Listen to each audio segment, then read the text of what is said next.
I'm very grateful to the organizers for making this possible. I consider it a great distinction to stand on the podium at Baruch College, named for the great Bernard Baruch, who first in 1946 proposed that weapons of mass destruction be placed under international inspection and control. I'm grateful to the audience also for giving me the chance to revisit my misspent Trotskyist days, dishing out a leaflet in steaming heat on the street outside. It made me feel and look, I hope, much younger. And we're also, of course, on this side of the House here to share with Mr. Galloway the ambition that his views and his record be much better known than they are. And most of you, I hope, will have the leaflet that details this, and those of you who don't, and those of you who are watching or joining us from other audiences can go to hitchensweb.com and download the whole lot, and I hope they will, and share it. An impression, I think, ladies and gentlemen, has been allowed to form and perhaps even to coagulate and to congeal that it is only those of us who support the regime change, the revolutionary change in Iraq, who have any explaining to do. I think that that assumption needs to be counted from the very beginning. If you examine the record of the so-called anti-war movement in this country and imagine what would have happened had its counsel been listened to over the last 15 and more years, you would have a world in which the following would be the case. Saddam Hussein would be the owner and occupier of Kuwait. He would have succeeded in the annexation, not merely the invasion, but the abolition of an Arab and Muslim state that was a member of the Arab League and of the United Nations. And with these resources, as we now know, because he lost that war, he was attempting to equip himself with the most terrifying arsenal that it was possible for him to lay his hands on. That's one consequence of anti-war politics. That's what would have happened. In the meanwhile, Slobodan Milosevic would have made Bosnia part of a greater Serbia, and Kosovo would have been ethnically cleansed and also annexed.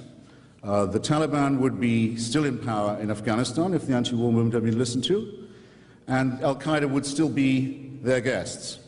And Saddam Hussein, with his crime family, would still be privately holding ownership over a terrorized people in a state that's been most aptly described as a concentration camp above ground and a mass grave underneath it.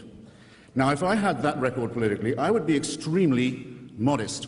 I wouldn't be demanding explanations from those of us who said it's about time that we stop this continual capitulation to dictatorship, to racism, to aggression and to totalitarian ideology, that we will not allow to be repeated in Iraq, the failures in Rwanda and in Bosnia and in Afghanistan and elsewhere. And we take pride in having taken that position, and we take pride in our Iraqi and Kurdish friends who are conducting this struggle, on our behalves, I should say. What did it mean to accept this responsibility? We knew it was a weighty one, and we knew it was a dangerous one. I will argue that the war was both just and necessary. I think one could separate perhaps the two concepts. Iraq had lost its sovereignty as far as a state can do under international law.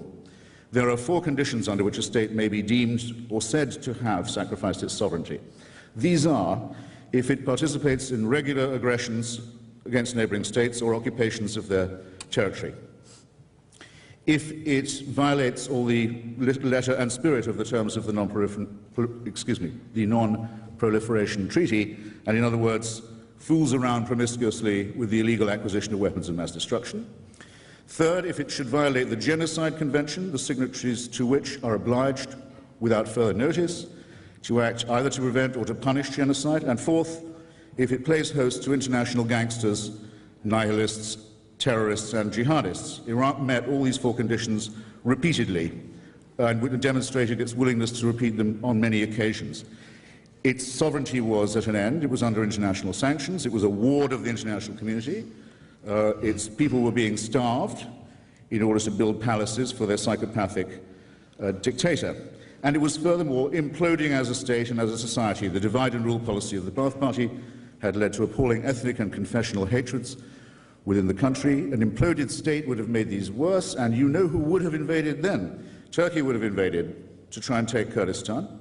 Iran would have invaded to support its extremist Khomeiniite proxies, and Saudi Arabia would have intervened in order to do the same favor for the Sunni and Wahhabist and Salafist extremists. As a matter of fact, all these three foreign interventions are taking place at present.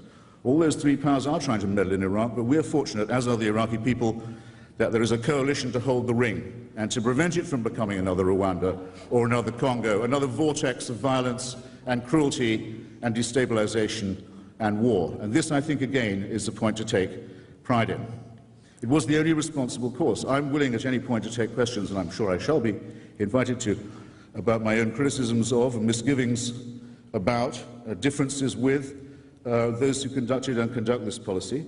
But on these main points, it seems to me that there's very little room for debate. What are the... oh, thank you.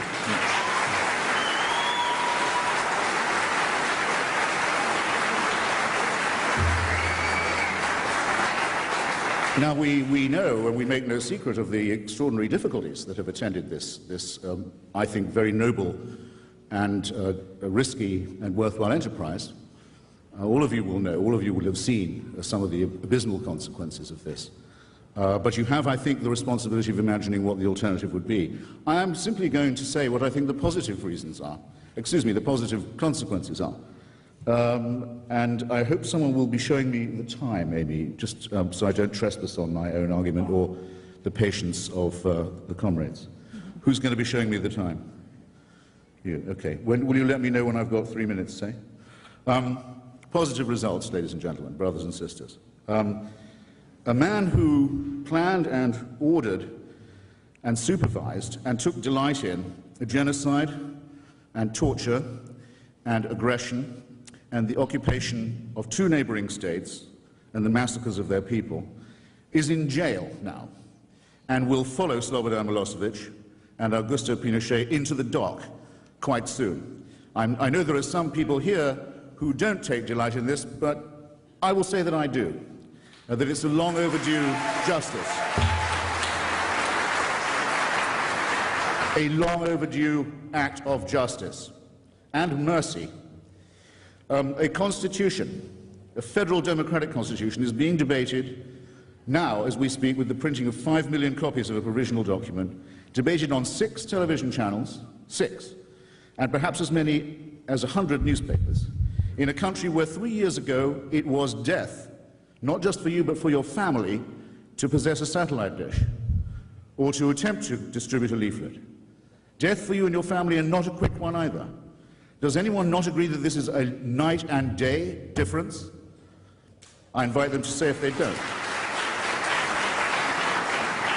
The largest stateless minority in the Middle East, the people of Kurdistan, in other words, who have suffered many years of oppression and exile and occupation in Syria, in Iraq, in Iran, and in Lebanon and in Turkey, have begun to scramble, so to say, to their feet to assume something like their full height as a people. Even before the intervention, they were producing an autonomy, a democracy, a self-determination of their own in the provinces of northern Iraq, which, when I saw them last, were a landscape of desolation and depravity. You could still smell the poison gas, you could still smell the mass graves, the ruined cities, the burned hillsides, the women who had chemical burns that still burn after years. Out of this, the Kurds have begun to build and help other Iraqis build when they could have been chauvinistic. They could have been xenophobic. They could have said, enough with Iraq. We're through with it. We're leaving. Instead, accepted their internationalist responsibilities. President Talabani, it seems to me, is a president of whom any country in the region could be proud, and not just by the sort of comparisons one could make. This is an extraordinary, unarguable, unambiguous gain. The disarmament of Libya, the capitulation of Colonel Gaddafi, his abandonment of his covert arsenal of weapons of mass destruction, and the walking back of the evidence that he gave us, because we all have it now, thank you, sir, in Oak Ridge, Tennessee, which I think is the right place for it, on analysis was able to disclose to us that the provenance of much of this illegal weaponry was the AQ Khan network in Pakistan, a kind of Walmart for WMD, nukes are us, with a line stretching all the way from North Korea to the Iraqi envoys who, in March 2003, as the coalition was preparing to intervene, were negotiating in Damascus with the envoys of Kim Jong-il to buy North Korean missiles off the shelf. And people say Iraq and WMD can't be mentioned in the same breath. Now, not everything about this can be attributed to the intervention, but it's noticeable, I think, that Colonel Gaddafi did not, when he wanted to capitulate, go to Mr. Kofi Annan, for example, or that great statesman, Mr. Jacques Chirac, a man so corrupt, as said of Mr. D'Alembert, I think, in Sentimental Education, so corrupt he would willingly have paid for the pleasure of selling himself. Nor to Gerhard Schroeder, the rump figure of what was once a proud German social democracy. No, he came to Mr. Blair and to Mr. Bush and says, I'm out of this game now, and you can analyze everything I've got. That's not nothing, ladies and gentlemen, and it's a step towards disarmament and non-proliferation into the bargain. And then the spread, no less important, of the democratic impulse within the region. Not only is this being spread by the vector of the Kurdish people and their revolution, because as you will be readily able to find if you haven't read of it already, there have been demonstrations in Qamishli, the Kurdish main city in northern Syria, among the oppressed Kurds who suffer under the ossified theocracy of Iran, and of course in Turkey as well, to pick up the message that yes, liberation is at hand. These demonstrations broke out on the day that President Talabani was sworn in as president of Iran. There's an unmistakable connection between them. We who have been friends of the Kurds are very proud of their achievement, and we intend to stand by them no matter what.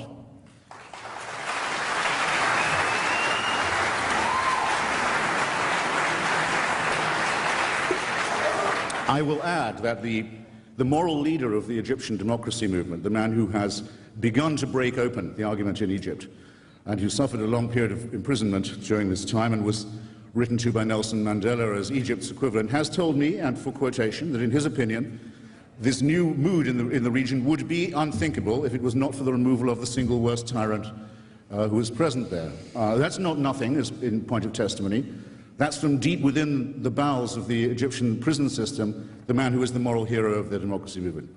He says, and I agree with him, and he's echoed by Anwar Ibrahim as far away as Malaysia, who is the Malay equivalent, and by the leader of the Socialist Party of Lebanon, Mr. Jumblat, have all stated publicly that this for them is the beginning of the end, the fall of the wall, as they put it.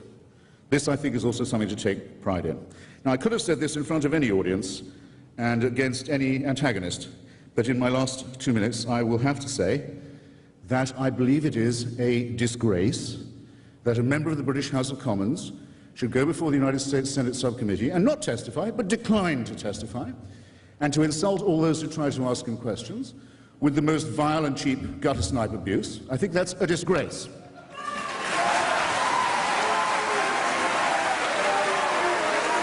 And I've got 1 minute. I've got 1 minute.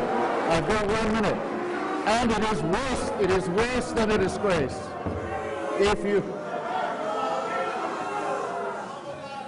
That's not coming out of my time. If you knew how you looked and sounded, comrades, when you do that,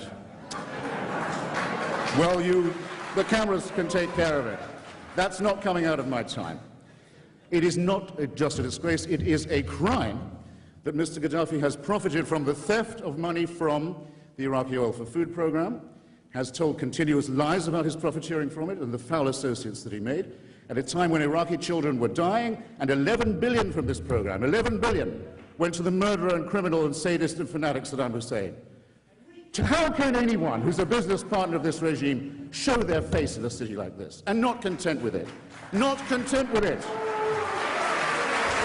Not content with it, he turns up in Damascus. The man's search for a tyrannical fatherland never ends. The Soviet Union's let him down. Albania's gone. The Red Army's out of Afghanistan and Czechoslovakia. The hunt persists.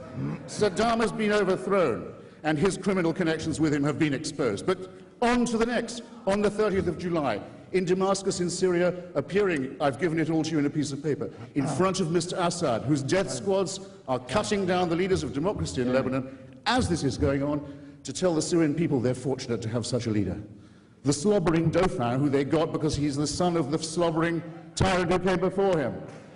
How anyone with a tincture of socialist principle can act or speak in this way is beyond me, and I hope, ladies and gentlemen, far beyond you and far beneath your contempt. Thank you.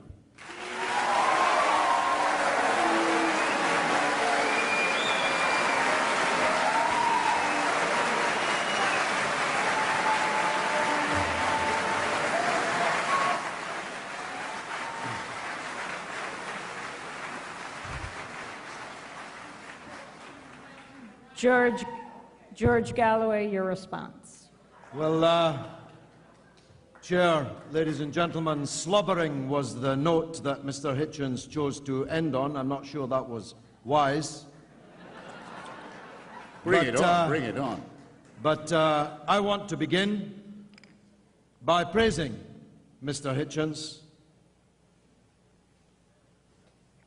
In Dundee, my home city, at the annual delegate meeting of the National Union of Journalists 25 years ago, the same Mr. Hitchens made a speech in which he praised me and the City Council for what he described as its brave act of twinning the city of Dundee with the Palestinian city of Nablus. He said... No. Must have been someone else. He said that it was... I didn't interrupt you, so perhaps you'll not slobber over my remarks. Someone else. You see, it was very important, Mr. Hitchens' support for the Palestinian people, and it was not easy in 1980. Only a few years before, the Palestinian resistance had seized the Israeli Olympic Games team in Munich and had committed what most people in the world described as an act of mass terrorism.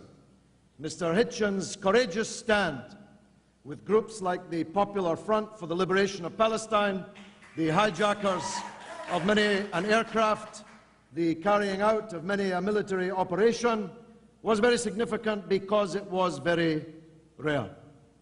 Equally, I want to thank Mr. Hitchens for the brave stand that he made against the war on Iraq in 1991.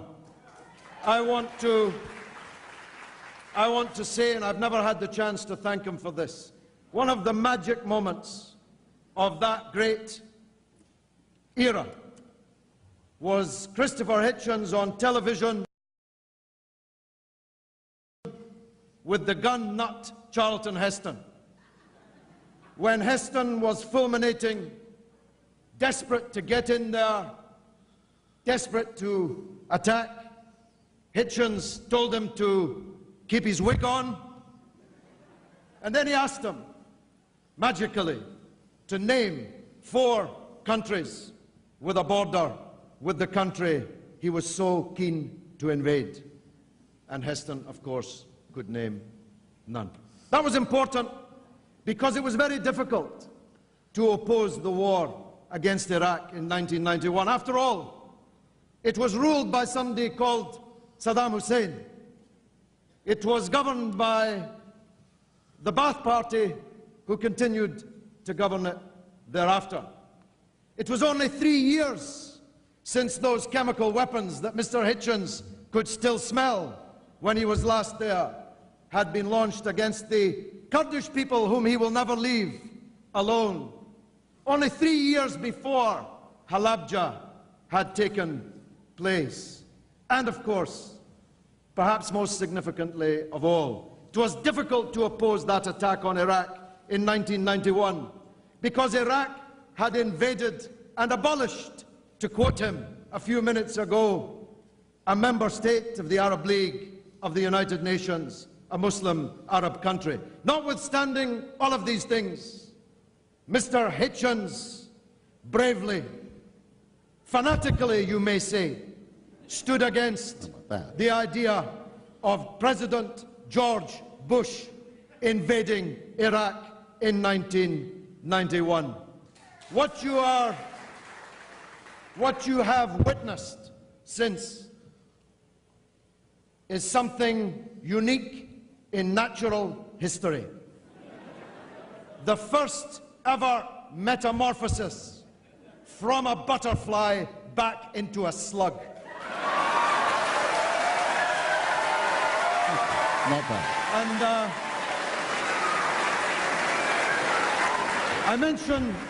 I mention slug purposefully because the one thing a slug does leave behind it is a trail of slime.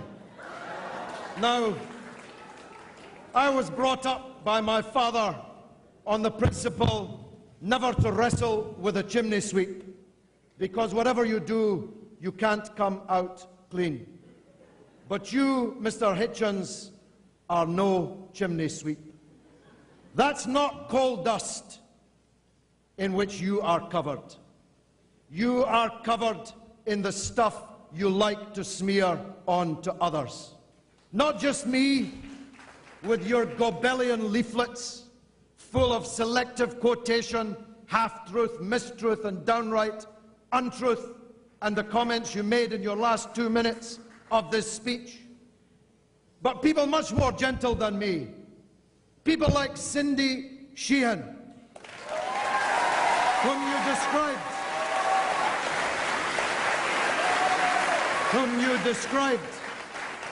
you described as a sob sister, as a flake, as a LaRouche, a woman who gave the life of her son for the war that you have come here to glory in.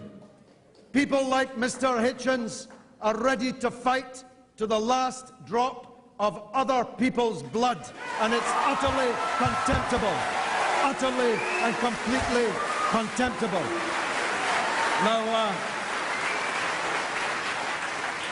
Hitchens makes much, and I know that he will in his next segment, so I shall, to coin a phrase, preempt it, of the nature and character of those resisting the foreign invasion and occupation in Iraq. I spoke last night in Boston, in a hall where many of the leaders of the great American Revolution stood and spoke. My favourite member of the British Parliament has a statue. It's the first one you meet as you walk in St. Stephen's entry. It is a statue of Charles James Fox. He was expelled twice from Parliament for supporting the American Revolution and supporting the French Revolution. Now, some might say Fox was wrong supporting the anti-colonial struggle of the American people. After all, some might say, better be careful what you wish for, Charlie. Maybe one day that independent free country you're supporting the birth of will be ruled by crazed fundamentalists like Pat Robertson and George W. Bush and Dick Cheney and Michael Ashcroft. They might have said, be careful, Charlie. If this country becomes free, it might one day not even be able to pick up the dead bodies in one of its most important cities a week after they've lain there, such is the malevolence and incompetence of the government which will rule it. But Fox would have said no. Fox would have said no.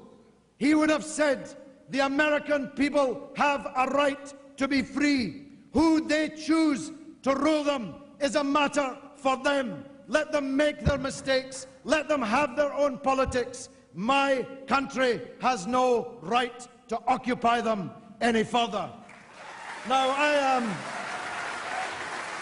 am of Irish background myself. When the Irish people rose in 1916 for their freedom to strike one of the first decisive blows against the British Empire, on which the sun never set, because God would never trust the English in the dark.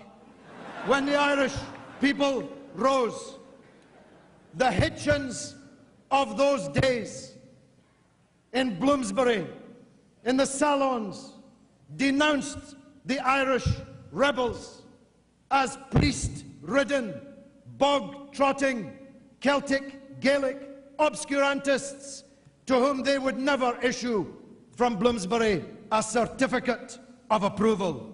But the only certificate of approval that mattered was the one issued by the Irish people, not the liberals in London who refused to endorse it. My point is this. For us in the United States and the United Kingdom, there is only one big question. Mr. Bush actually framed it for us. Are you with the foreign occupation of Iraq, or are you with the right of the Iraqi people to be free and to resist the foreign armies who have violently invaded them? And that's why that cheap demagoguery by Hitchens at the beginning of this debate got the risible response that it did from this audience. Because he wants you to make a minute's silence for the 145 today, but he can't bring himself to mention the massacre in Tal Afar over the last 4 days in Iraq. He doesn't want to know about the massacre in Fallujah when the American armed forces, brick by brick, destroyed a city and massacred thousands of people. Now this debate, as Amy Goodman said, is taking place at a very important time on a very important subject. This war in which he glories. Although how I wish he'd put on a tin hat and pick up a gun and go and fight himself. How I wish to see that sight. This war in which he glories has cost the lives, according to those well-known Saddamist fronts, the Lancet and Johns Hopkins University, well in excess of 100,000 people's lives, and hundreds of thousands more have been maimed and wounded. And it was all for a pack of lies. There were no weapons of mass destruction. There was no link between Iraq and Al-Qaeda. There was no link between Iraq and the atrocities on the 9th of September, on the 9/11 here in the United States. There was no welcome for the foreign armies that invaded Iraq. Hitchens said they would be greeted by flowers, but there are 2,000 young American boys lying in the ground now, testimony to the fact that they were welcomed by something else. And thousands more wounded, maimed, many of them in wheelchairs for the rest of their lives, testament to the folly of Hitchens and Bush and Cheney and the rest of the neocon gang that dragged your country into this disaster.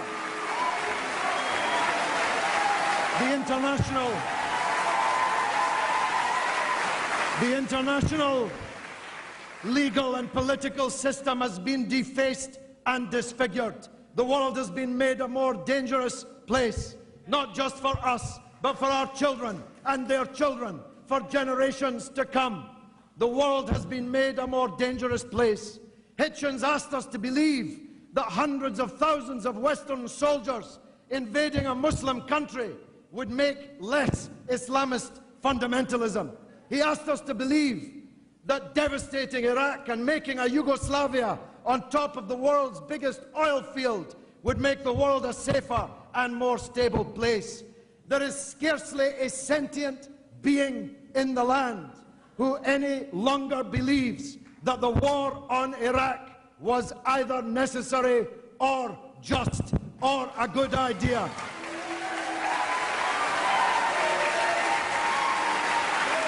Now,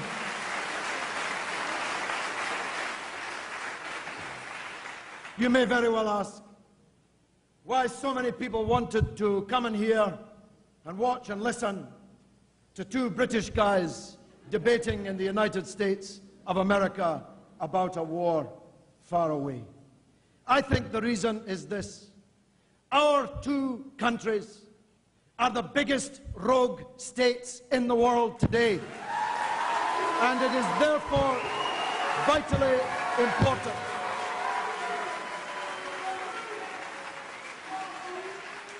It is therefore vitally important that those who oppose the crimes of our governments on both sides of the Atlantic link hands, link arms, stand shoulder to shoulder until we've rid the world of George W. Bush and Anthony Blair once and for all. Thank you very much.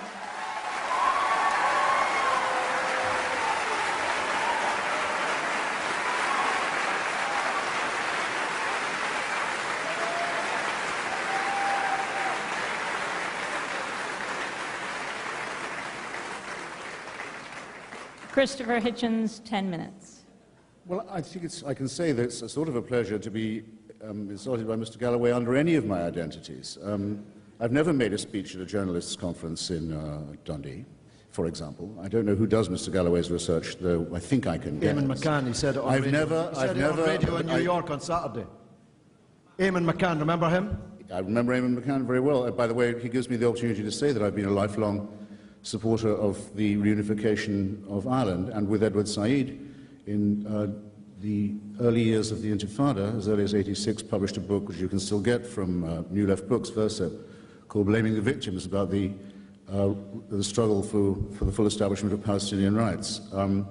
And yes, it's true that I was an opponent of the last Gulf War. I don't know why anyone thought that to make such a point was a point against me. I dare say I might not have been invited here in this battle of the Titans if it wasn't tolerably well known that I think I was probably mistaken on that occasion. If you can assimilate a point as simple as that, ladies and gentlemen, which I dare say you can, for I shan't insult you, then I think you'll have to notice something about what Mr. Galloway just said and the rhetorical, I won't say trick, I would say squalid maneuver that underlies it. To hear him speak, you would think, would you not, that he was a pacifist, that he defines himself as anti-war. Now, how can this be said in good conscience by someone who has just, standing by the side of the dictator of Syria on the 30th of July, referred to the 154 heroic operations conducted in Iraq by the so-called resistance, a resistance that's run, as we know, by a senior bin Ladenist and by many of the former secret police of the Ba'athist regime? How can someone say they're anti-war and they care about casualties, that they praise 154 operations a day? 145. I ask you. 145. He's coming down a bit. No, that's what it says in your leaflet. It's not that many. It says 145 in your leaflet. Let me remind you of what some of those operations were.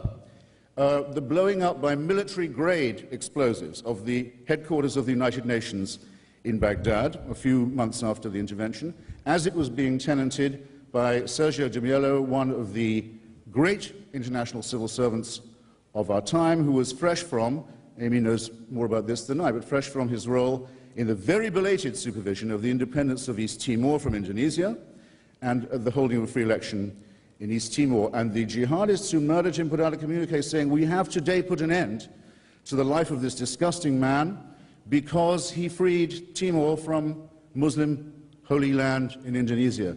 These people are not pacifists, ladies and gentlemen, nor are they anti-imperialists. If you haven't noticed, they call for the restoration of a lost empire, the caliphate, and the imposition of Sharia law on all non-believers within its borders. That's not pacifism. That's not anti-imperialism. And to praise the people who do this,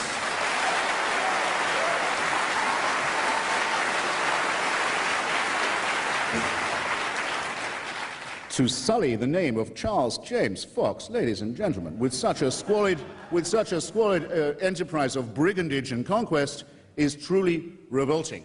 It's almost as funny as Michael Moore saying that the Zarqawiyite resistance in Iraq is for him the same as the Minutemen of the American Revolution. There comes a point, and I think it's come by now, where what people say is self-discrediting, requires no more comment from me.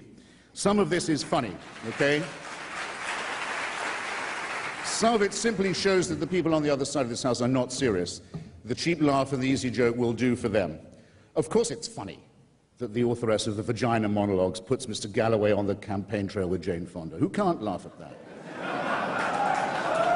I know a number of women who can't wait, people who used to know Mr. Galloway, to hear a woman talk back to him in any way at all. But the seriousness of it can't be concealed. Now, among the people killed by these heroic operations in Iraq, some of them run from Syria and paid for by the human toothbrush and slobbering Dauphin Assad, Mr. Galloway's new pal.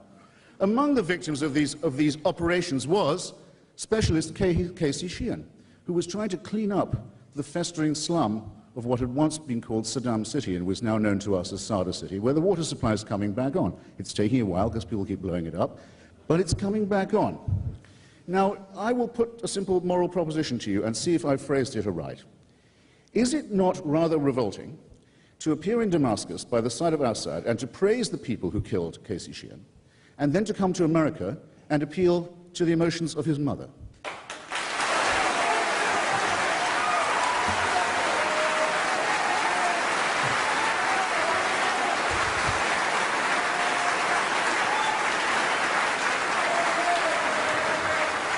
I say sincerely, I didn't think it could get as low as that. And yes, I did criticize the luckless Mrs. Sheehan because she had made a very unfortunate political statement suggesting that she agreed with Mr. bin Laden that George Bush was the murderer of her son, which is not.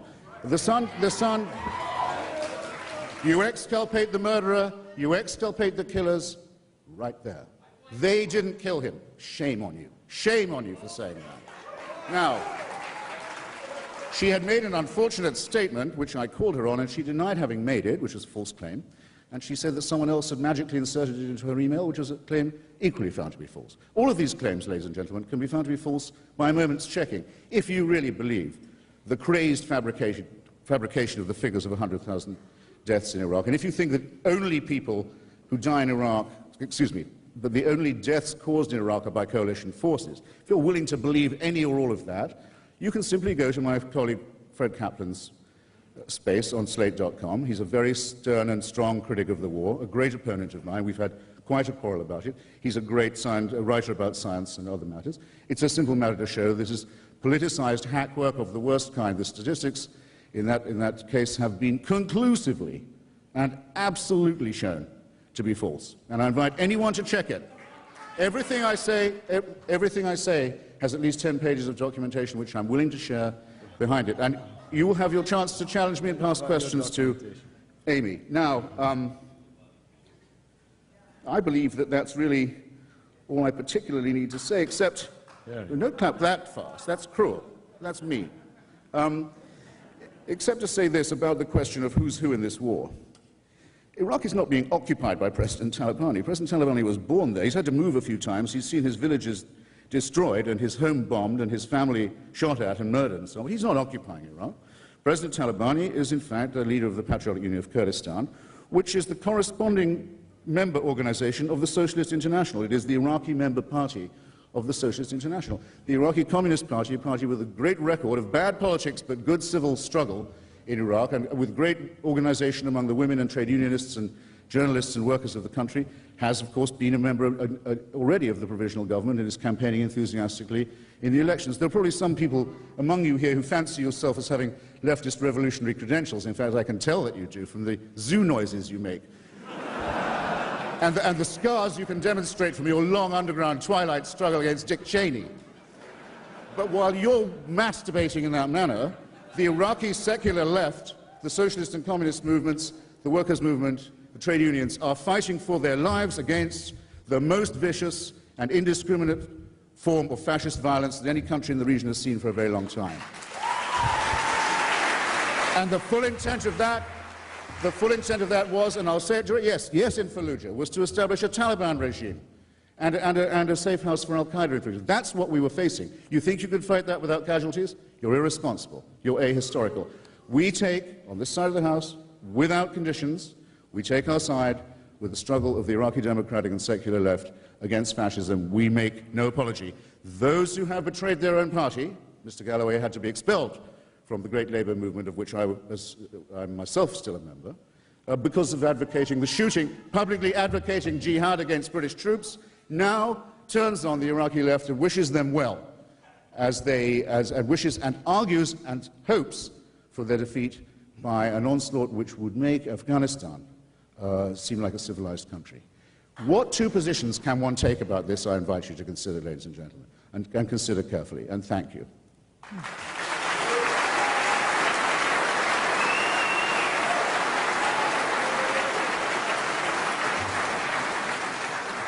I wanted to see if we could get some windscreens on the microphones here. But failing that, if you could just lower your microphone, Mr. Galloway, so that you don't speak right into it. Great. 10 minutes, George Galloway. Crazed fabrications, Johns Hopkins University, and The Lancet, the journal of the British Medical Association, check it are out. engaged in crazed fabrications. Politicized fabrication. Isn't that, no, crazed fabrications, you said. Both. Isn't crazed, well, is there anybody really in this hall who believes that really? We don't know what you're supposed to believe yet. You think that the academics from one of the world's finest universities in your own country are crazed fabricators? You think that the Lancet, the journal of the British Medical Association, are crazed fabricators? I mean, how far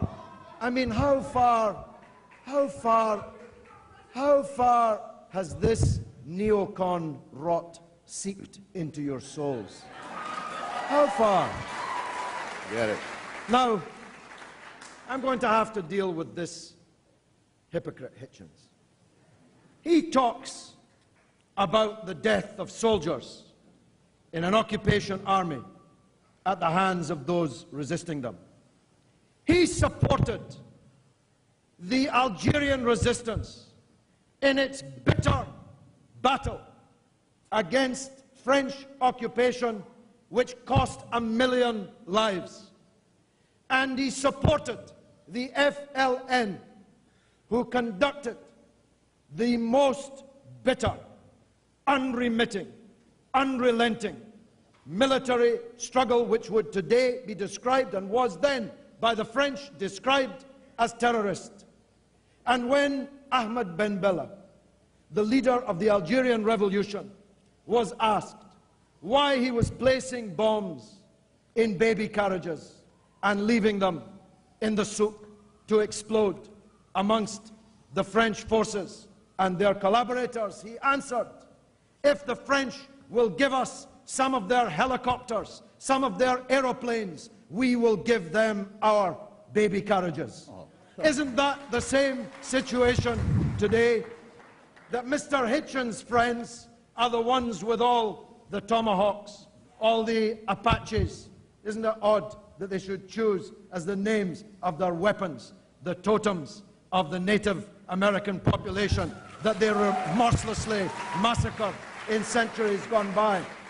The Iraqi people have only themselves with which to fight this foreign occupation. This hypocrite crying tears for the American army in Iraq supported the struggle of the Vietnamese people from the first to the last, as they killed 58,000 American soldiers in Vietnam.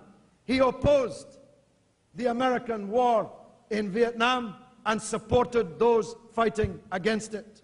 Today, he supports the American occupation of Iraq and seeks to slander those fighting against it. Now, there are Al-Qaeda elements in Iraq. Whose fault is that? Who brought them there? How did they end up in Iraq? There were no Al-Qaeda in Iraq before Bush and Blair attacked it. And now every Islamist in the world is either on his way or dreaming of being on his way, descending like spores of anthrax on the gaping wounds in Iraq created by your war. And I'll tell you what, they'll then spill around the world, spreading their jihad exactly as his new, or rather old, friends in Afghanistan did. The Arab Afghans who were sent by the American administration to Afghanistan in the 1980s became Al-Qaeda in the 1990s and into the 21st century. So, Mr. Hitchens' policy has succeeded in making 10,000 new Bin Ladens. He and his friends Sorry about that. have deepened. I didn't mean to do it. Have deepened the swamp of hatred out of which these Islamist fundamentalists are climbing. You see, well, somebody laughs. You may think that those aeroplanes in this city on 9/11 came out of a clear blue sky. I believe they emerged out of a swamp of hatred created by us. I believe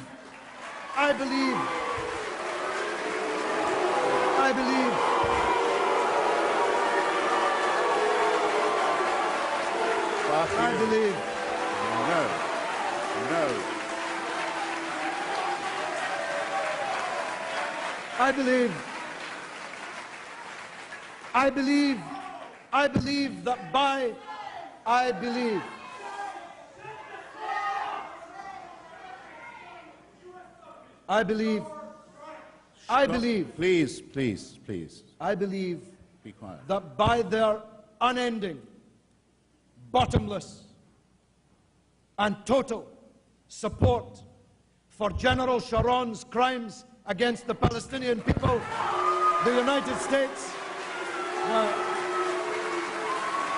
I don't think your new friends are quite as keen on the Palestinians as you once were, Christopher. I believe that by propping up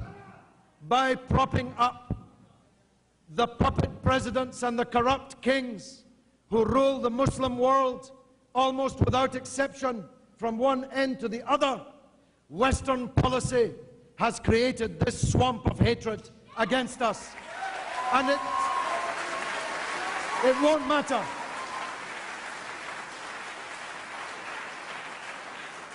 It won't matter how many fly swats we invest in, how many Patriot Acts we pass, how many anti-terrorist measures we pass. If you live beside a swamp, no amount of fly swats will protect you from the monsters who will come out of that swamp. We have to drain that swamp by stopping that support for Sharon's Israel, his apartheid wall, his crimes against the Palestinian people. We have to stop. You see, I tell you, there's not many supporters of the Palestinians in your ranks tonight, Mr. Hitchens. I think unless we stop propping up these dictators in the Muslim world, none of whom would last 5 minutes if it were not for the military, political and financial support of countries like yours and mine, unless we stop invading and occupying Arab and Muslim countries, then we will be forced to endure the atrocities that took place in New York on 9/11 and in London on 7/7 over and over again. So if I can't reach your heart, let me at least reach your head in your own interests, Try the wallet. in America's own interests. Reverse your policy towards Israel and Palestine. Reverse your policy towards dictators in the Muslim world. Reverse your policy towards war and occupation, and we can all be safer.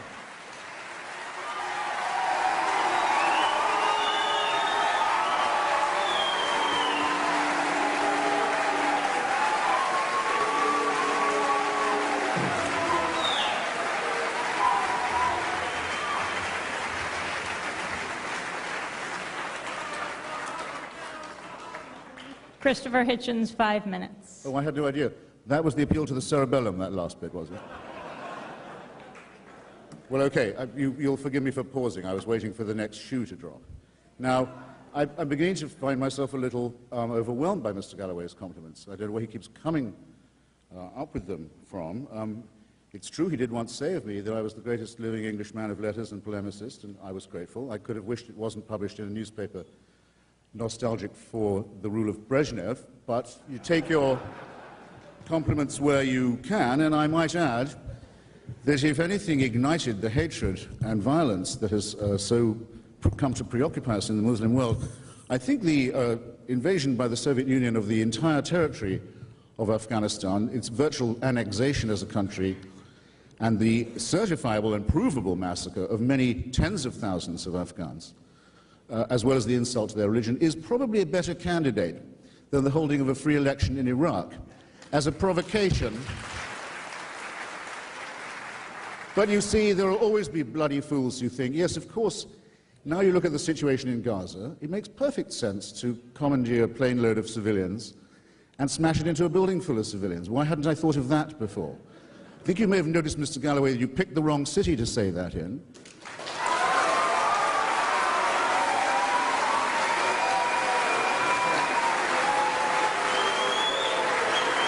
And arguably the wrong month as well, because some of us are still mourning. Some of us are still mourning. Please. Some of us are still mourning, among other things, the very large number of Americans of all faiths, including very many Arabs and Muslims, who were killed in that disgusting atrocity. And when you say, if we don't mend our ways, this will happen to us again, if you weren't an ally of Saddam Hussein and Bashar al-Assad, if you had not been an ally of the preachers of hatred and subversion in the region, how dare you say the United States supports the Assad regime in Syria? You say that I have no brief for the Bush administration in this, but it seems to me bizarre that someone should say, fresh from the podium with Bashar al-Assad, that the United States supports all the dictators in the region. What is this? We have, in concert, for once I must say, with the French, succeeded in gaining some part of the recovery of the autonomy of Lebanon, which was under a most corrupt and brutal and illegal Syrian occupation. And the leader of the Lebanon Socialist Party, whose father was murdered by Assad, and the leader of the Lebanese Communist Party, whose father was murdered last month by this Assad, and all others hailed it as a liberation. And you say it's like the French taking over Algeria. This is piffle, sinister piffle. The French claim in Algeria was that Algeria was part of France, Algérie française. We do not say Iraq américain, Iraq anglais. We don't, let alone Écossais, which it might be if the certain numbers of... no, I shall block that metaphor, excuse me. I came very close there. It's also, I think, a bit much to be told that these Al-Qaeda chaps, these killers and sadists and nihilists and producers of indiscriminate explosions, wouldn't be this way if we weren't so mean to them. Now, it's true some of them, Mr. Zarqawi, their leader, of course, the bin Ladenist leader, was in Iraq before, and was well known to have been in Iraq under the rule of Saddam Hussein, and I can tell you that no one gets in and out of Iraq at that level without the president knowing. And it's also true that a group affiliated with him, the Ansar al-Islam, a fundamentalist group, thought that its main job was to kill the Kurdish leadership in northern Iraq, the elected leadership, which is a strange target, I think, for a holy war. And it's also true that some of them came to Iraq after we threw them out of Afghanistan. Well, that's easy then. Leave them in control of Afghanistan. Don't mess around with these people. Don't make them angry. Don't make them mean. It's your fault. Now, this is masochism, but it's being offered to you by sadists. Okay.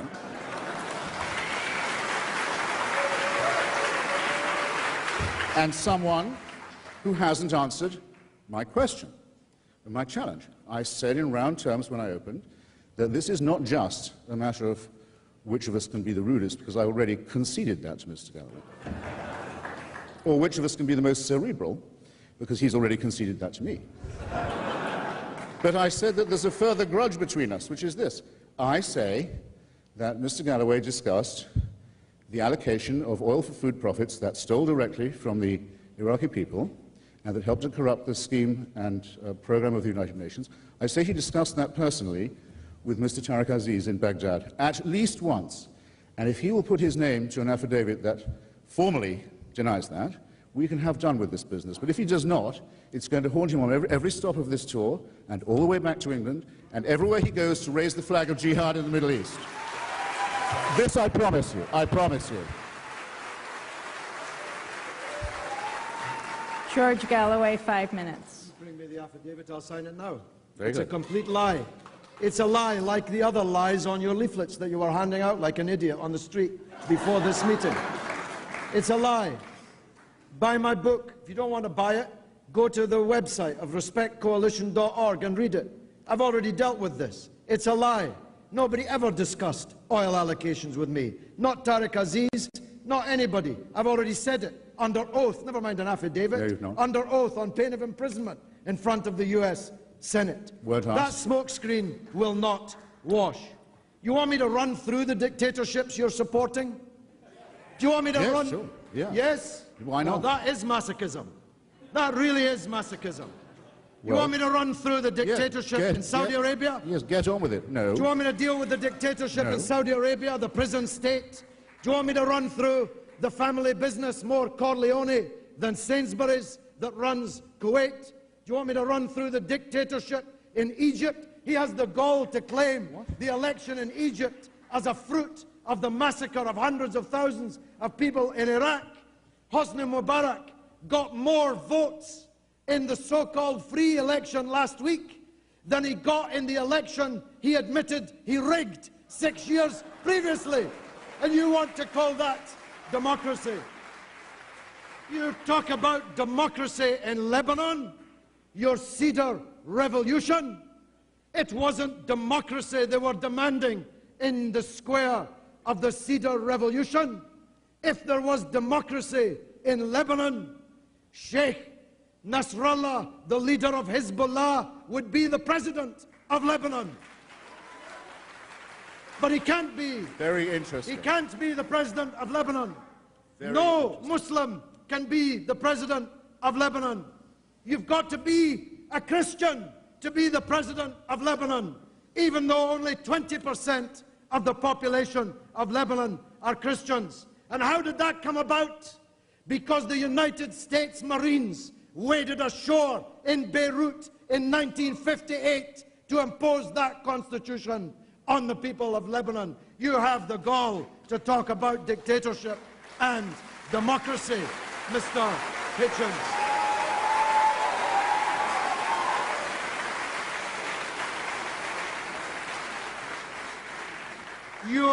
And you have the gall to talk about corruption in the Middle East.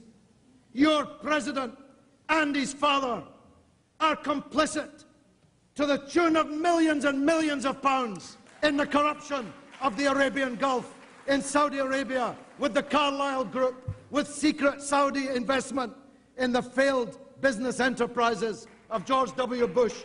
And you, a former Trotskyist, wrote in the newspapers that you were backing the re-election of George W. Bush, Dick Cheney, Donald Rumsfeld, and the rest of this gang.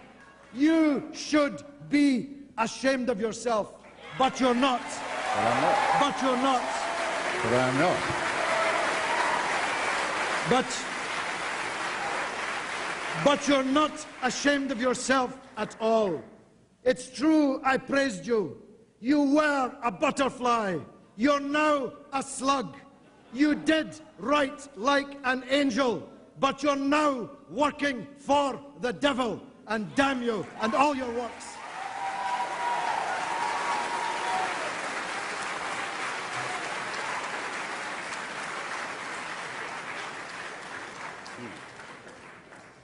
Well, that concludes the first part of this debate. Now it'll be a little more freewheeling. I ask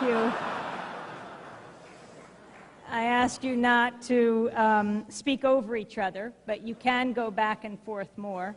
I'd like you each to think of a question you'd like to ask the other. But I'd like to start by asking Christopher Hitchens. You began today by talking about the evils of Saddam Hussein. That, though, was not the main argument of President Bush in invading Iraq. It was weapons of mass destruction and links to al-Qaeda. Would you say that he engaged in a systematic campaign to deceive the American people and the world? To your first point, you see, it used to be said, oh, well, Bush only, in the first Gulf War, Bush Sr., he only cared about the removal of Saddam Hussein from Kuwait. He didn't care about the Iraqi people or the Kurds. He only pretended to. And the UN resolutions only allowed him to do Kuwait, and fair enough. But so whatever you do, you're going to be accused of not giving out your full agenda. So I don't feel myself particularly wrung by that point. In his address to the United Nations, in fact, the first address on the subject, the President did mention a full menu, as you might say, of indictment against Iraq, which included, or I should say, rather the Ba'athist dictatorship, which included its record of genocide, its proven record of deception about weapons of mass destruction, its links with terrorism, and its violation of all the UN resolutions governing these things. I have written that I think both Mr. Blair and Mr. Bush insulted not just their own electorates, but everyone in the world, by preferring to, shall we say, frighten people, preferring to frighten them than to educate or enlighten them. And I've written that repeatedly, and I believe it very much. I think a good cause has been gravely disfigured by that, by those political deformities. But if you will allow me to say so, Amy, just as I am not personally responsible for creating 100,000 al-Qaeda fighters, nor am I here as someone who can answer questions on behalf of the Bush administration, rather to the contrary. It's a single-issue question with me. I think that the President was right to do what the previous President and Vice President, Mr. Clinton and Mr. Gore, had only promised to do, and what the United States Senate had only voted to do, which was to move Iraq into the post-Saddam Hussein era. All that was decided and repeatedly promised by the preceding administration and by the US Senate when George Bush was still a provincial governor of Texas. So I don't think this is a subject that can be changed just by saying Dick Cheney and knowing that there are enough morons who will always boo when you say that. But you see, I've become a touch alarmed in the last moments or so. I'm not certain that the plain meaning of words as uttered by me is being understood by the audience, because if they understood me to say that I favored the royal family of Saudi Arabia at any point, I apologize. I'm sure I didn't say that. And I don't think anything I said could be construed to mean it. When I said I supported Syed ad-Din Ibrahim, the moral leader of the Egyptian opposition who was in Mubarak's jail, I don't believe I gave an endorsement of Mr. Mubarak. But Mr. Galloway appears to think that anything will do here, and beneath each gutter, there's another gutter gurgling away underneath. But I would rather debate this question on its, so to say, merits and demerits. Now, just on this point of weaponry.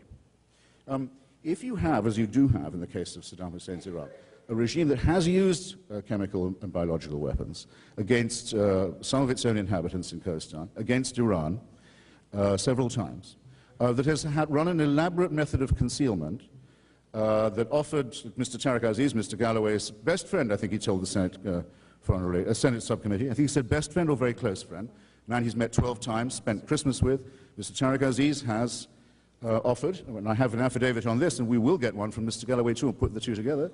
The UN Chief Inspector for Iraq was offered $2 million in Tariq Aziz's office face-to-face to change his inspections. We knew that dummy sites were run up for UN fools to inspect, and we know that material was buried and moved, and we know that scientists were terrorized and told that their families would be lavishly killed if they cooperated with any inspection. On this knowledge, of which I'm sorry to say I am the prisoner. I cannot not know this. Any more than I can not know that Saddam was trying to buy weapons off the shelf from North Korea. On the basis of this establishable, provable knowledge, who is going to say, well, let's give Saddam Hussein the benefit of the doubt if he says he's not fooling around with weapons now? What responsible leader of any democracy could face his people later if that bet turned out to be wrong? And say, well, I had every reason to think he was on the level. Come on, get real, be serious on this. And your response to Colin Powell saying that his UN speech was a stain on his record? Your response to Colin Powell saying that his UN speech making the case of weapons of mass destruction was a stain on his record? Just a minute response, if you would. I don't give a damn what Colin Powell thinks about anything. I never have, and I never will. I think I've noticed that having been for a long time the most overrated public figure in the United States, he's running for the nomination to most overrated man in the world, but I don't really care.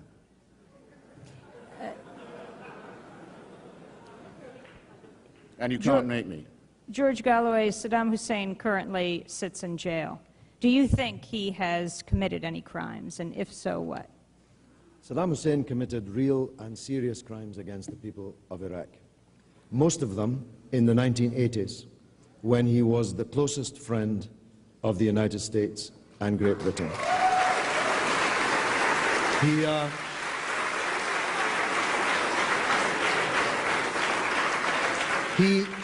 He invaded Iran at the behest of the United States and Britain in a war which killed 1 million people on either side, a war in which chemical and biological weapons were used by both sides, sold to both sides by countries like Britain, America, and West Germany.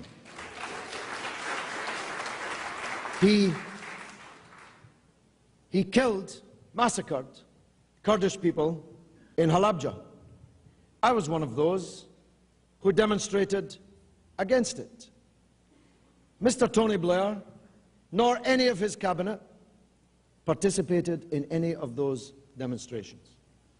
Because then, the Ba'athist regime in Iraq, against whom I was resolutely and actively involved, were the best friends and customers of the then allies, the United States and the United Kingdom. Saddam created a killing field in Iraq. Like all dictatorships, see, one of the Goebbelian tricks that Hitchens has performed this evening with his little leaflet is to try to give you the impression that in my book, I'm not the only one. I come out in favor of Saddam Hussein. In fact, I denounce him in the most withering terms. But you wouldn't get that from the leaflet that Hitchens has given out this evening. So, not only do I think that Saddam Hussein committed real and serious crimes against the Iraqi people, I said so at the time he was committing them. I was denounced for saying so at the time he was committing them as a communist troublemaker, disrupting the profitable relations between Iraq and Britain. Amy, I'm sorry, I have to. I know we're supposed to take it in order, but I think you would think less of me, ladies and gentlemen, if I had no reply to that. Well, I'll reply to you then. See what, by all means, let's see how this goes. Mr. Galloway claims that at a certain period in the 1980s he was supporting Iraqi Democrats and protesting against Saddam Hussein, knowing what he was capable of, knowing what he had done, knowing the genocide, for example, committed in Kurdistan, and knowing of the aggressions and the chemical weaponry that had been deployed in Iran. He says he knows that. I've had the opportunity to check with the woman Anne Clwyd, just a very distinguished member of the Labour left in the British Parliament, who was the chairman of the relevant organisation, the Campaign for the Restoration of Democratic Rights in Iraq. She says she has no memory of Mr. Galloway's participation, but let's say that we take his word for it. It means that when he went, having said that he thought that Kuwait was part of the Iraqi motherland, to greet Saddam Hussein in 1994 in Iraq and to salute him for his courage and his indefatigability. You're lying and again. Your nose is growing. He went and to take his side again, it meant that he went on his own evidence. He went in full knowledge of the fact that he was dealing with a murderer and a monster and a dictator. So the pit of exculpation that you attempt to dig, Mr. Galloway, has just swallowed you up, and the record will show it. Yeah. But George Galloway. See, but you opposed the war in 1991 in the full knowledge of what had happened at Halabja just 3 years before. You're the one who went on television denouncing President Bush for his plan to invade and destroy the regime of Saddam Hussein. You are the one who did it. I saw you with my own eyes. Yes, I was there I saw too. your lips moving. I was there too. I saw the words tumble out. Yeah. Keep your wig on, you told Heston. Name 4 countries around the country of Iraq that you're so keen to attack. You were in completely full knowledge, even better knowledge, because it was even fresher. In 1991, the nature of the Saddam regime. But you were against the invasion of Iraq in 1991, presumably because you calculated that a tin pot dictatorship in one country in the Arab world was one thing. Unleashing the right of big superpowers to invade and occupy other people's countries without legal authority, without judicial permission of the authorities, political and legal, in the world, was an even bigger danger. Even bigger danger. I was a small fry in 1991. Nobody in America was watching me on television as I was watching you on television in America and cheering you for your foresightedness, for your wisdom, for your subtlety in knowing that sometimes in life you have to choose between bad and badder. Sometimes in life you have to choose between evil and more evil. That's what you did in 1991. The only difference between us is that on the road somewhere, Damascus, I would say, yeah. I don't know where. Be careful. I don't know what it was, whether it was Vanity Fair or whether it was the lucrative contracts that you've landed since, but somehow you decided in 2003, maybe it was the whiskey, somehow you decided in 2003 to take a line that was the complete opposite of the line you used to take. Now you want us to gloss over that point. No, not at all. You say, well, yes, you did. You said, I can't understand why so much time was devoted to this point. Were you lying then in 91, or are you lying now? Please. Were you wrong in 91, or are you wrong now? If you were wrong in 91, how should we believe you're right now in 2005? If you're capable of such drastic, dramatic, erratic swings from being in favor of a devastating war, to being against a devastating war, to being in favor of the liberation struggle in Algeria and Vietnam and Ireland, but against the liberation struggle now in Palestine and Iraq. If you're capable of such dramatic, almost, if I can use the word that you used earlier, crazed shifts of opinion, how can anybody take you seriously? Well, anyway, do I get a question, Amy? Again, Christopher Hitchens.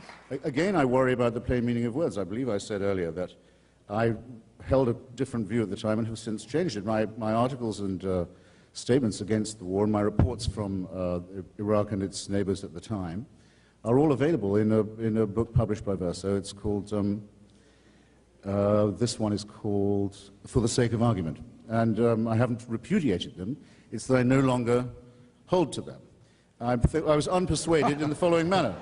I was unpersuaded I in the don't have following the manner. education to work that one out. I was unpersuaded in the following manner. I ended the war in northern Iraq, where I saw what the real consequences of Saddam Hussein's rule had been. I knew something about it, there's no question, but I wasn't prepared to be told by so many people that in their view, the American intervention had saved their lives and the lives of their families. And I hadn't got a clever anti-war argument to make to that point, and I began a process of re-examination of which I can't really say, or be expected to say, that I'm ashamed. You're right, I had some fun at the expense of Charlton Heston. I mean, I can remember it too. When I asked him what the neighboring countries were, he said Bahrain, which is, of course, an island. And it was all good sport, and I'm not ashamed of any of that either, but there comes a point when you've got to be a little more serious. Now, the fact is, there was no invasion by George Bush of Iraq, nor was there any UN mandate to do so. I'm talking about 1991. It wasn't an invasion of Iraq. It was an expulsion of Iraq from Kuwait by a coalition which included even Syria. Now, if Mr. Assad can change his mind on this, and I can, and many other people too, I suppose we have to congratulate you on being absolutely 100% consistent in your support for unmentionable thugs and criminals.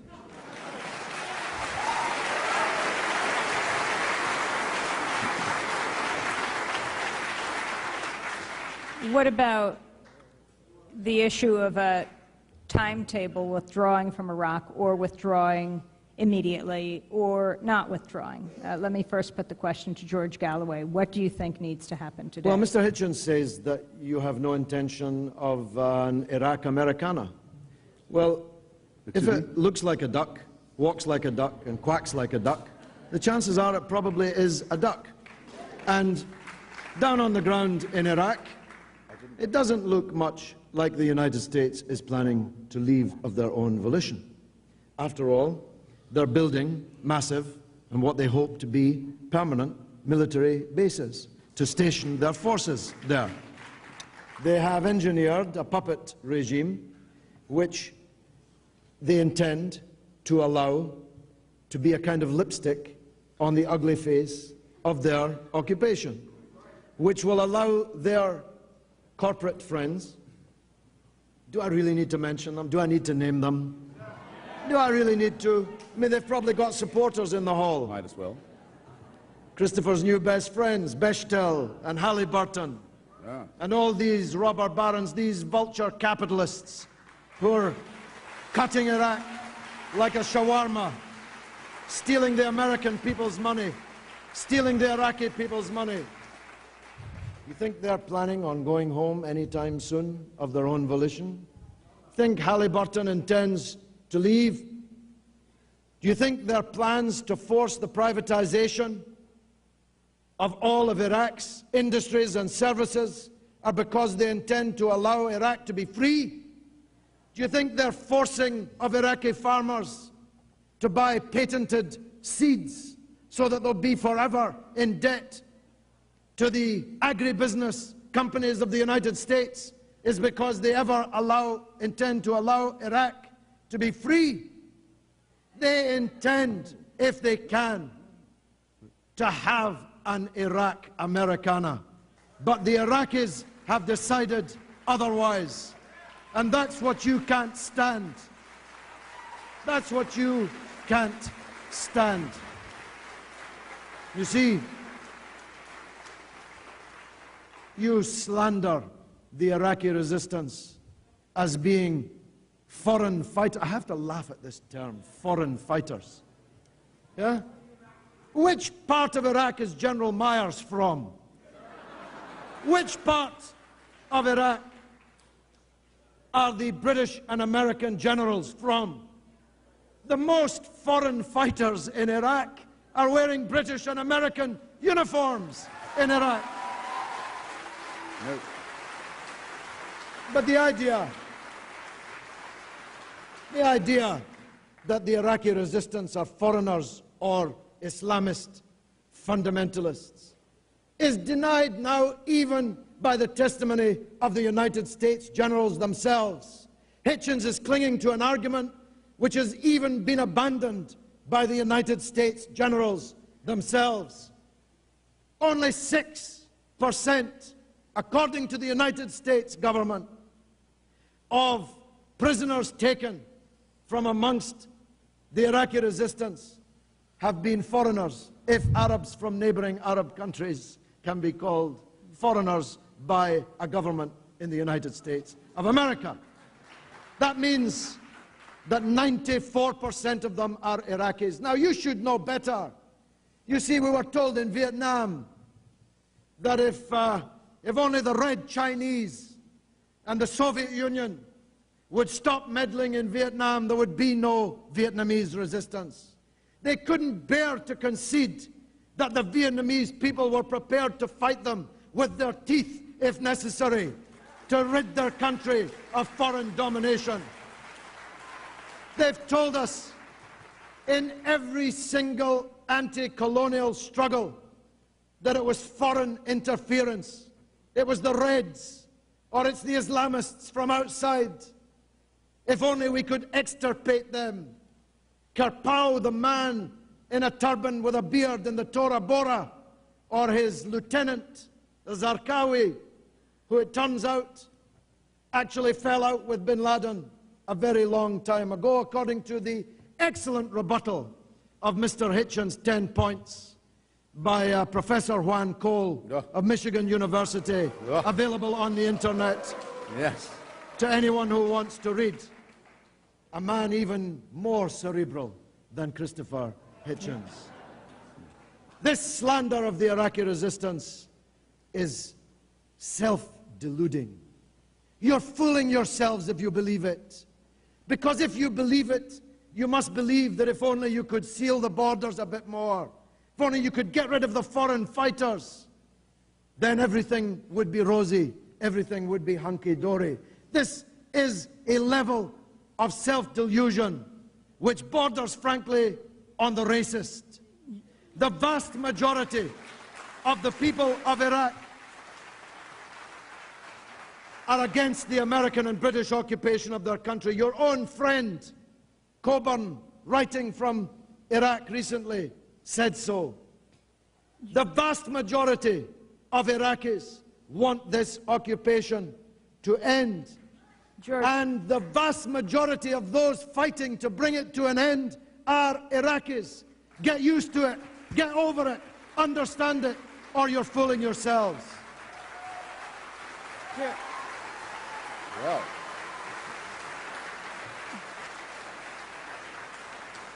George Galloway, with one word, do you think the U.S. and British forces should be withdrawn immediately?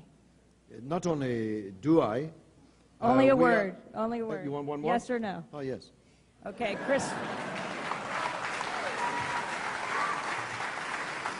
Christopher Hitchens, when do you think the U.S. troops should leave Iraq? I think I can be as precise, though perhaps not as terse, as Mr. Galloway on this point. And I should thank him, by the way, for eliciting, or allowing me to elicit, or you, perhaps, ladies and gentlemen, to elicit from him what I feared, but didn't hope, but in other words, a full declaration of support for the campaign of sabotage and murder and beheading that has taken the lives of brave journalists, demolished the offices of the United Nations, Are there no depths to which you will not sink? the offices of the United Nations and the Are Red there Cross any in depths Baghdad, to which you will not sink? shot down senior clerics outside their places of worship, and continues as a campaign of mayhem to this day. Are there no It depths will be- to which you will not sink? You've fallen out of the gutter into the sewer. You might all care to remember. You've fallen out of the gutter into the sewer. You might all care to remember that you are being televised, ladies and gentlemen. I trust your mothers are not watching. You're shouting at me down, so I can answer the question. You're unclear on the concept. I will proceed if I'm allowed to, but I'm just reminding you, you're on telly, okay? Just hope your friends and relatives aren't watching.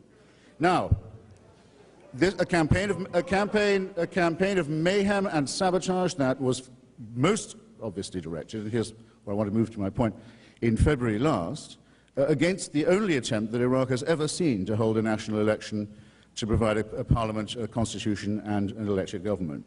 Now, what are the odds, do you think, that those who are blowing up the offices of the UN and who recently shot down a senior Sunni cleric in Baghdad because he too wants an end to the occupation, but he asked his congregation to vote in the upcoming elections, what are the odds that these people represent the secret silent majority in Iraq, as, say, the FLN did in Algeria? Well, let's just do some relatively simple arithmetic.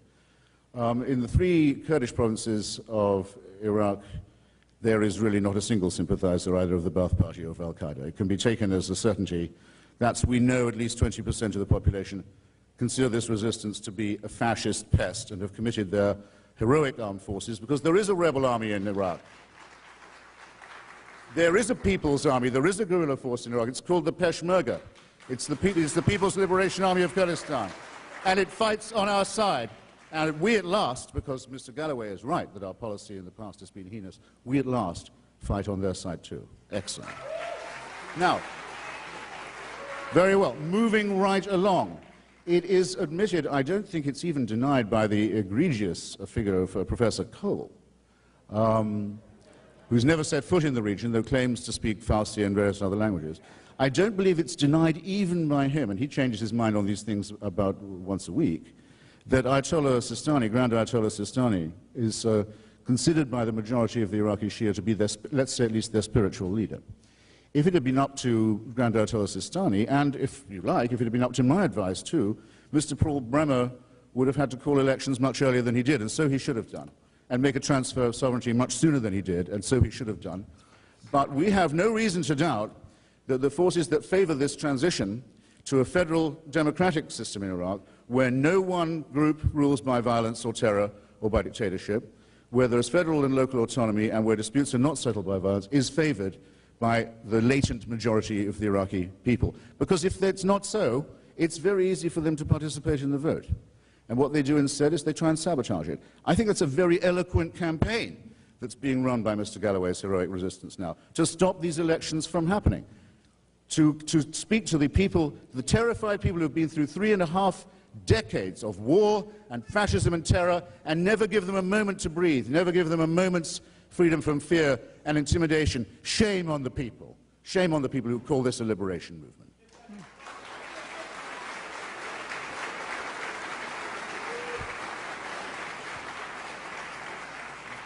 Christopher Hitchens, what about the costs of this war at home? I've just come from New Orleans. Across the political spectrum, you're hearing more and more dissent and criticism of what's happening in Iraq because of what didn't happen in New Orleans, the lack of National Guard in Mississippi and Louisiana, the weapons, rather the vehicles that were needed that weren't there. So 2 questions on that. What about the cost here at home with the Hurricane Katrina and the lack of response? And if we see clearly, because the reporters are unembedded here, the troops weren't in New Orleans and they really presented the pictures. If we see clearly the way the U.S. responded here in terms of rebuilding or not, what makes you think the U.S. is any better in Iraq? Well, I would caution people from adopting a zero-sum mentality in this respect. I had the opportunity to speak with a close associate of Lieutenant General Steve Plum some time ago, who said that he had, before the situation became as dire as it did, had been able to call up the Secretary of Defense and say, I have 200,000 troops, you can have any time. But the question is, where's the order going to come from? The President can't, as you know, Amy, cannot order American troops into action in a State of the Union. He has to be asked by the governor for this to happen. And the governor has to admit, well, I'm sorry, it's in the Constitution. It is in the Constitution. Unless you want into Iraq. Unless you want to invoke the Insurrection Act, which hasn't been, I think, invoked until, since the Civil War. So the fact of the matter is there were more than enough soldiers. They just weren't given the orders in time, and that's a matter for you. But as soon as they made their appearance, didn't everything start to look a lot better? Aren't you proud of General Honoré? Are you not proud that a man born into segregation and discrimination is leading really hard, professional, tough, generous, brave men and women in uniform for the recovery of New Orleans, and all the time has a son in Fallujah, and seems to think he can manage both?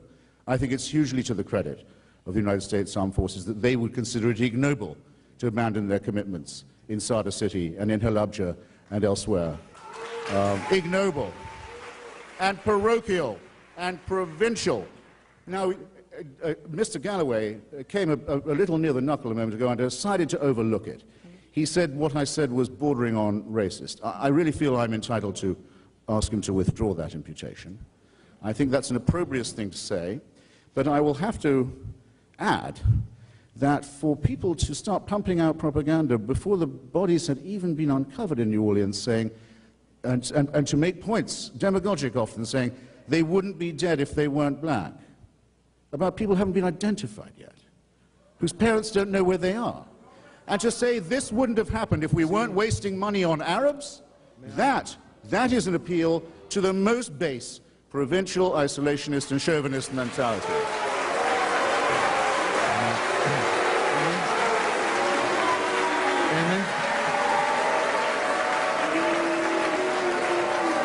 You're on TV. Galloway. You're all on Amy, TV. I'm so glad, Mr. Hitchens, gave that answer. You see, this is where it ends, isn't it? You start off being the liberal mouthpiece of one of the most reactionary governments this country has ever seen on the subject of war. You say you've got your own liberal reasons for doing so, and you end up an apologist and a mouthpiece for those miserable, malevolent incompetents who couldn't even pick up the bodies of their own citizens in New Orleans in the aftermath of a hurricane. That's where it ends. Hitchens, that's where it ends. You end up a mouthpiece and an apologist for the Bush family, whose matriarch. You want to talk about racism? What about Barbara Bush? What about Barbara Bush, who took a look at the poor, huddled masses in the Astrodome and told us they'd never had it so good, who told us they were better off than they'd ever been, underprivileged people now in an Astrodome, the only problem with whom, she said, was that so many of them wanted to stay in Texas. You know, Hitchens, you're a court jester. You're a court jester.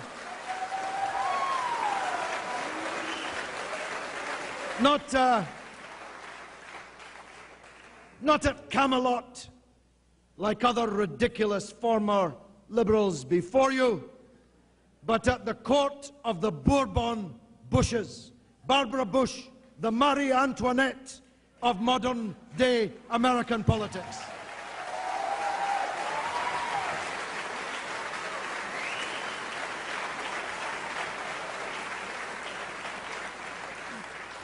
Well, I think I have to say a quick word, Amy, if I may. I mean, this is all good knockabout stuff, but I must say Mrs. Bush Senior does remind me of, I think it was Lady Diana Cooper, who was once stopped outside Claridge's Hotel in London as she was waiting under the umbrella for the Daimler to be brought round after a ball. Ragged man approached her and said, "Ma'am, you said I haven't eaten for 3 days." She said, "Well, you're very foolish then. You must try. If necessary, you must force yourself, if necessary." It's called a tumbril remark in some circles. Yes, I don't know where the Marie Antoinette cake shop was in the Astrodome, but if you notice, I didn't say that I defended the President's record on this, and I've written very critically about it already for all of you to read in Slate magazine. What I will not have said is that we should go to a refugee woman in Biloxi and say to her, "Do you realize the Arabs have stolen the money that should have come to you? And we have no right to put the poor against each other in that way and to betray our internationalism, and we have no right whatever to insult the tremendous performance of the United States Armed Forces once they were put into action." And I will add one more thing. The 82nd Airborne and the 1st Air Cavalry, so far from being distracted by Iraq, have learned in Iraq matters of civil reconstruction, water distribution, purification, culture, that have been extremely useful to them in New Orleans. I would advise you not to jeer these men and women while you're being televised, ladies and gentlemen. I would advise you not to do it. The shame is yours, I'm awfully sorry.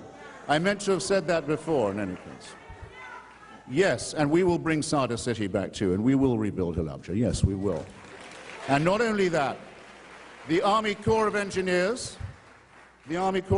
has just finished building a new extension of the Kabul to Kandahar highway in Afghanistan. That's what the Army Corps of Engineers have been doing, which means that the journeys between several major cities in Afghanistan, which used to take days over rocky and dangerous roads, are now much easier, and a triumph of humanism has occurred.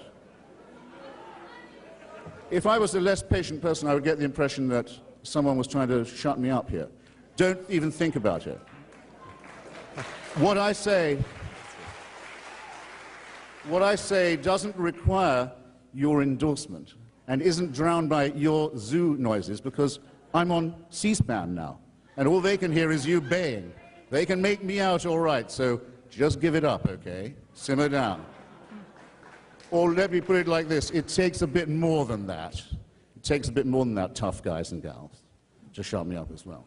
Now, you might, the word warlord is quite often used when we discuss Afghanistan, which is a country we haven't talked about enough, whereas I say the Taliban would still be in power if the anti-war movement's advice had been heeded. What is a warlord? A warlord is someone who can control a piece of road by force, who can, with a few brigands, roll a rock into that road and say, you don't pass without paying tribute to me.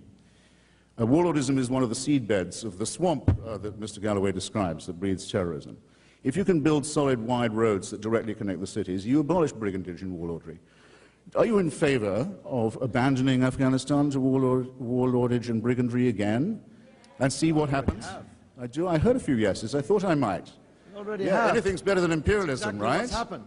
Well, consider carefully what you may be. Consider carefully what you may be demanding. I think it is a most excellent use of our Army Corps of Engineers to help liberate Afghanistan and its neighbors from that kind of tyranny. I also think, perhaps it would be ignoble to add this, it is not without a dimension that involves our own self-interest, because we do indeed know the swamp from which the enemy first came, and this is what it means to drain it. That and swatting the mosquitoes, I'll have to add. Killing them, in other words, poisoning them, putting them down.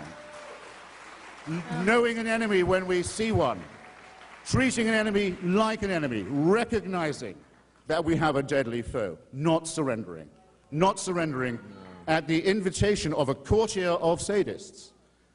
I'm not a member of the Bush entourage. I've never appeared on a public platform with a dictator. I never have and I never will. I couldn't face you if I had that on my record. It must be some sordid kind of displaced guilt that makes Mr. Galloway want to throw out accusations like this. I've never done that. And to come fresh from embracing these blood-stained bastards and to say to you, it's your fault that these people hate you, is more than we should be expected to take. Well, before you each give your closing 5 minutes, I wanted to ask each of you, Christopher Hitchens, and then I'll ask you a question about the media, George Galloway. But Christopher Hitchens, as you've changed your views over time, do you feel that the media is friendlier to you? I'm just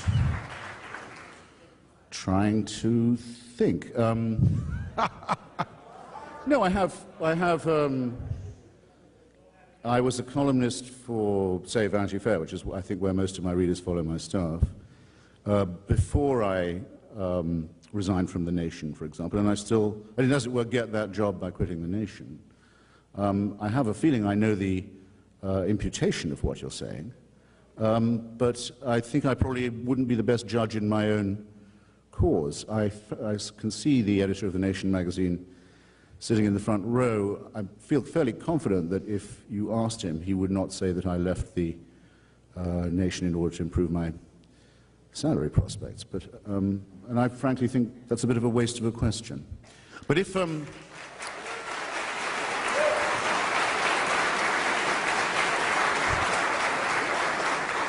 Plainly, if the impression I give is of someone who is as mercenary and actually bad at handling money as that, it's an impression I wouldn't be able to correct by denying it.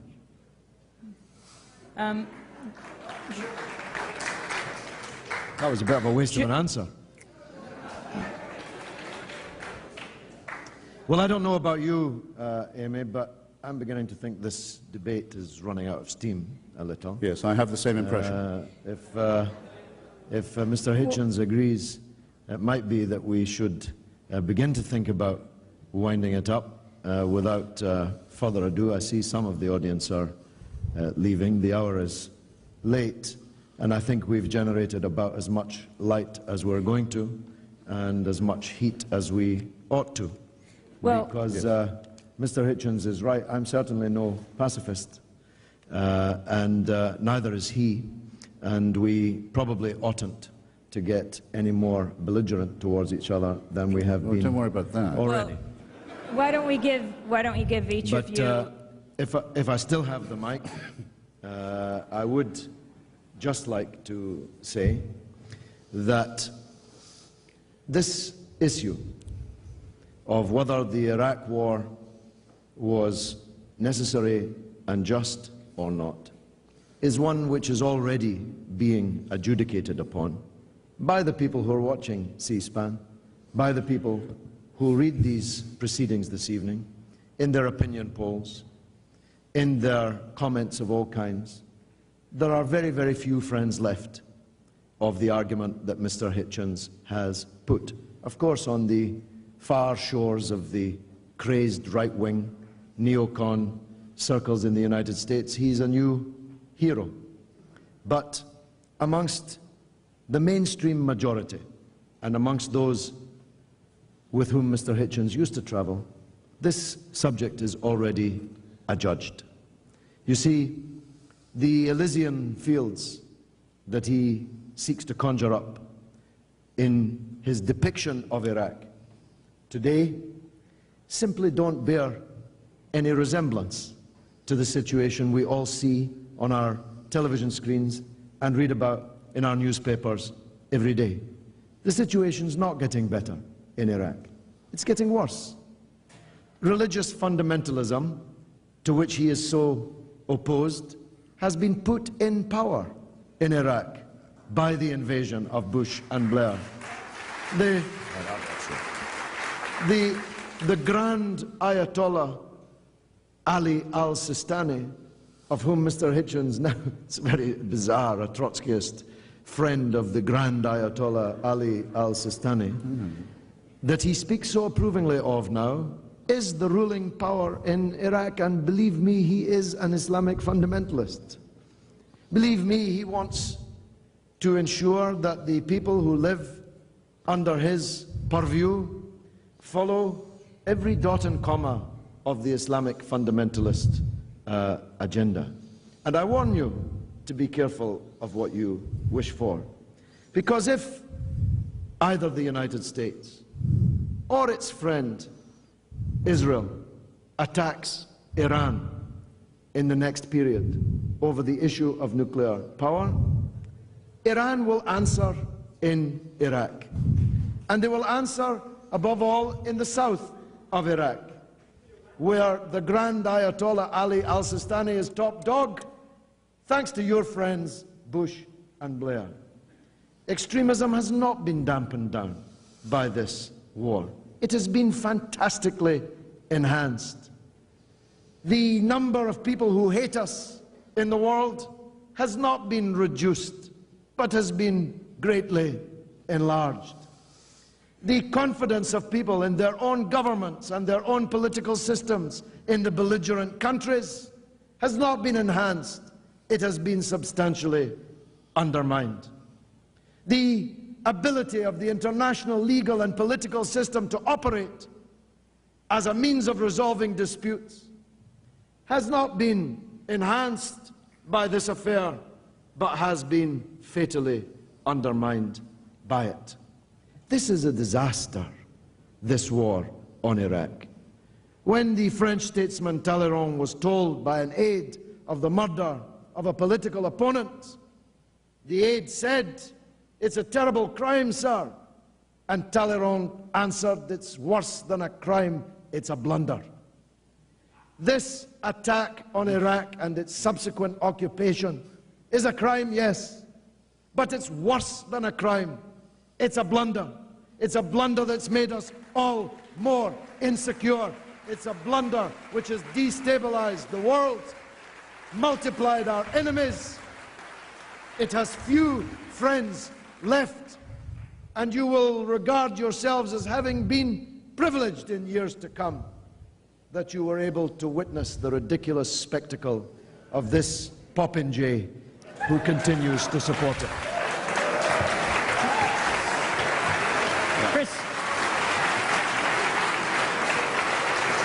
Christopher Hitchens, the final 5 minutes. Well, I do share Mr. Galloway's feeling that our debate or our exchange may have passed the point of being pointful. I can't object to being called a popinjay, since the principal definition is that of a target for archery and shot, which I dare say I've brought upon myself and certainly feel I've well earned in Mr. Galloway's case. I'll just have to say, since even from the chair there was a question, as it were, about my motive in this, that I think I can describe it fairly simply.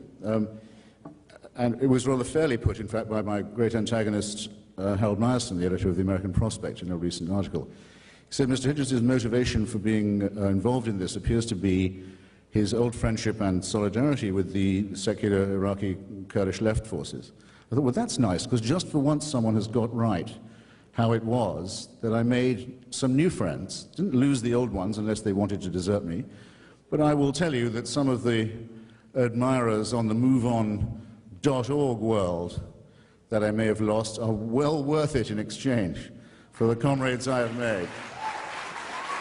And once Mr. Galloway may have enough in his memory as a socialist, the name that he's begun to disgrace so gravely, so horribly, to remember that if you take a position of solidarity with your comrades, you take it win or lose, up or down. You don't say, well, I'm sorry, comrades, brothers and sisters, I'm going to have to desert you now, because they might say, well, why is that?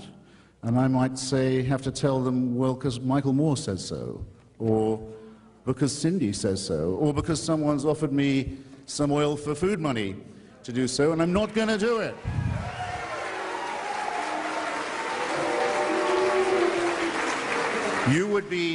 You would have more to be proud of, ladies and gentlemen, if you could, after tonight, point to something that you had done to help build up the new Iraq. Point to something that you were doing to help the Iraqi women's organizations, who indeed do have to combat fundamentalism. Point to something you had done to help unearth the mass graves and console the relatives of those who were found in them. Point to something you had yourselves contributed to the emancipation of Kurdistan. You could, or something perhaps to help the new Iraqi press and media acquire some more modern equipment on which to conduct this debate. Why don't you think of the possible nobility of that alternative? Because to offer your solidarity instead to the 154 operations that are sabotaging 45. This new process is to be, I think, hopelessly covered in shame, and something that you'll look back on with real regret. So it's not too late. There are many, many, many outlets for your compassion, your energy, your internationalism. Many Iraqis are crying out for your help. Don't appear, do not appear to be deaf on a point as important as this. And with that, that's the end of my pro bono bit. From now on, if you want to talk to me, you need a receipt, and I'll be sitting selling books, because this is, after all, America. Thank you so much for coming.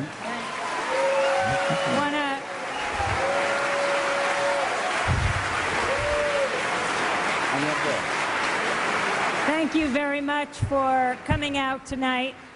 George Galloway will be signing copies of Mr. Galloway Goes to Washington. Christopher Hitchens will be signing Love, Poverty, and War, and Blood, Class, and Empire. I'll also be signing The Exception to the Rulers. You can form 3 lines here. You can get your books at the back, at the Haymarket book table, in the lobby, or right here. Thanks very much for being with us.